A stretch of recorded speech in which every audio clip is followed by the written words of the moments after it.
जी, तो तमाम देखने वालों और सुनने वालों को लाहौर पाकिस्तान से और मॉडल टाउन के इस खूबसूरत पार्क से खुशामदीद। मौसम बड़ा अच्छा था आज और काफ़ी गहमा गहमी है, बहुत सारे लोग आए हुए हैं।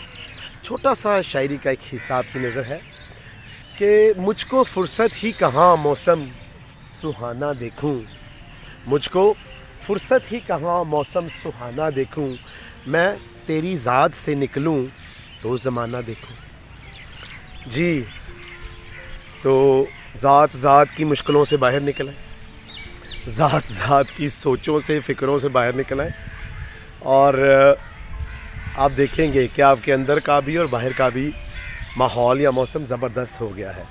तो आखिर में फिर शेर सुनते जाएं।